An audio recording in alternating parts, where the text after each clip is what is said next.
E aí pessoal, tudo bem? Bem-vindos de volta para mais um vídeo. E hoje a gente vai falar sobre mentores espirituais.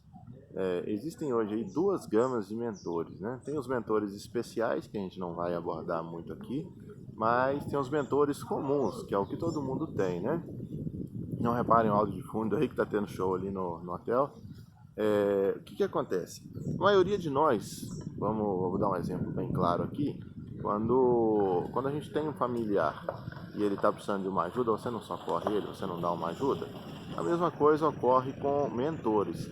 Quando você sai desse plano e vai para o outro, você não esquece que você tinha uma família, não deixa os seus parentes de lado, você continua buscando ajudá-los. Eu tenho alguns exemplos disso para contar. Deixa eu ir andando aqui, senão vai dar problema de direitos autorais. O que acontece?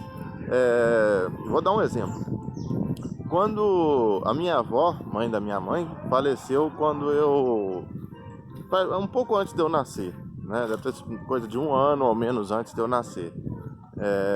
Então, quando eu nasci e estava com mais ou menos uns 2 anos, um ano e pouco, dois, a minha mãe fala que eu tinha muita dificuldade para dormir. Chorava muito à noite e tudo mais. E no meio daquele choro eu já falava, então eu ficava falando, não, não mamãe, ela não, mamãe, ela não. Ficava apontando o dedo para um lugar e ninguém via nada. Tinha um sítio próximo do nosso, onde vivia uma família que era espírita. E né, o pessoal da minha família, todo mundo em roça e tudo mais. Então eles chamaram esse pessoal lá, eles foram até lá e viram que se tratava da minha avó que tinha falecido. Ela ficava tentando ajudar, né? Ela morreu numa cirurgia, teve que fazer uma cirurgia de gravidade, não resistiu e teve 13 filhos com meu avô. Na época, a maioria, quase todos morando lá ainda, né? Alguns já tinham se casado e ido embora, mas ainda tinha um tio meu com 7 anos de idade, outro com 8, 9, pequenos, né? A maioria ainda menor de idade, para falar a verdade, mais da metade deles talvez. E aí minha mãe conta isso, aí eles ajudaram ela, prestaram socorro para minha avó, né? E ela foi socorrida dali por diante e não ficou mais na casa, né? Porque como ela tinha falecido na cirurgia, ela voltou pro lar e ficou tentando ajudar os filhos, né? Normal, né? Da pessoa que não tem um esclarecimento sobre espiritualidade, quando acaba falecendo acontece isso. E aí passados 20 e poucos anos, acho que 22 ou 24, não me lembro agora, o meu avô veio a falecer também. E o meu avô casou mais 2 vezes, né? Aí a segunda esposa dele também faleceu, ficou viúvo 2 vezes. E na terceira esposa, meu avô com seus 84, 85 anos, com 2 filhos, um de 4 anos e o outro de 2. O velho era danado, 15 filhos no total. E 3 esposas, né? Faleceu, chegou a vez dele. E aí o que aconteceu? No plano espiritual, ele ficou desesperado, né? Era evangélico ainda, achou que ia encontrar o descanso eterno, aquela baboseira que eles acham. E aí viu que estava vivo do outro lado, entrou em desespero ali, porque tinha 2 filhos pequenos, voltou para casa correndo. E aí o que acontece?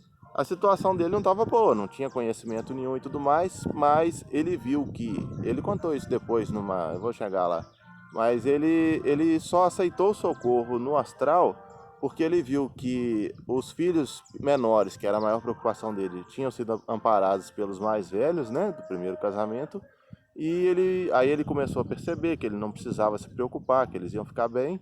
E o segundo motivo foi porque quem socorreu ele foi a minha avó, que era a primeira esposa dele, né? Que já tinha falecido 20 anos antes. Então, ela apareceu, ofereceu ajuda e ele aceitou e foi socorrido. Então, o que acontece? A minha avó, que lá atrás, né, passou por um processo similar, recebeu ajuda, foi para o plano astral, lá tem escolas, ela estudou, ela se preparou e tudo mais, e passou a auxiliar a família de lá, né? E quando chegou a vez do meu avô, ela se prontificou a fazer o resgate dele.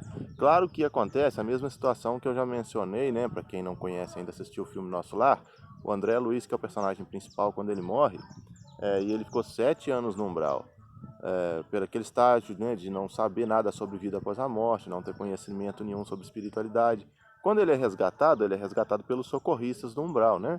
E aí depois, quando ele já está bem lá em Nosso Lar, que é a cidade astral, ele encontra com a mãe dele, bem depois, quando ele já está em boas condições.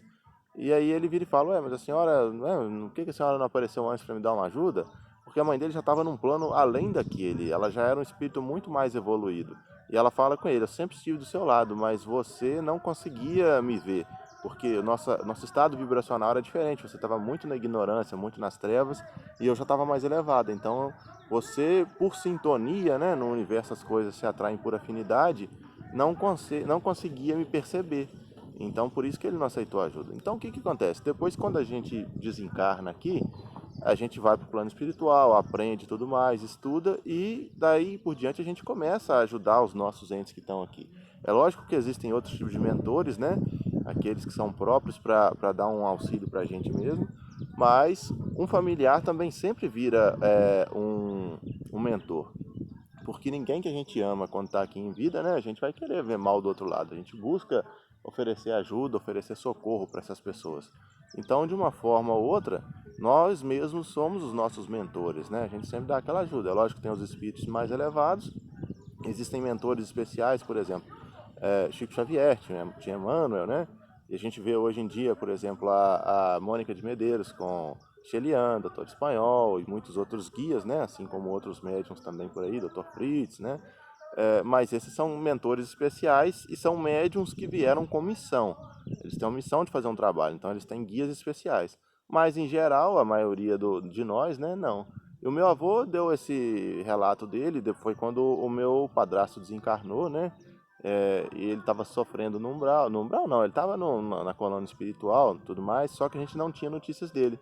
E aí, uns 4 ou 6 meses depois, num centro que a gente nem conhecia, mas tinha uma conhecida que trabalhava com a minha mãe, o meu avô apareceu lá, né? Eles acharam que era alguém que precisava de ajuda, mas ele falou: não, eu vim só deixar um recado, porque aquela moça ali conhece a minha filha, trabalha com ela, eu vim deixar um recado para ela. Então meu avô contou essa história dele, né? Falou: eu era evangélico, tarará. E aí do outro lado, né? Quem veio me socorrer foi a minha ex-esposa e tudo mais. Então meu avô quem deu esse próprio relato, num lugar que a gente nem conhecia, e a mensagem chegou através dessa amiga da minha mãe, né? E a gente ficou sabendo dessa história. Então, pessoal, é isso aí. Espero que esse vídeo possa ajudar vocês. E é isso aí. Deem um curtir aí no vídeo e compartilhem. Valeu, um abraço!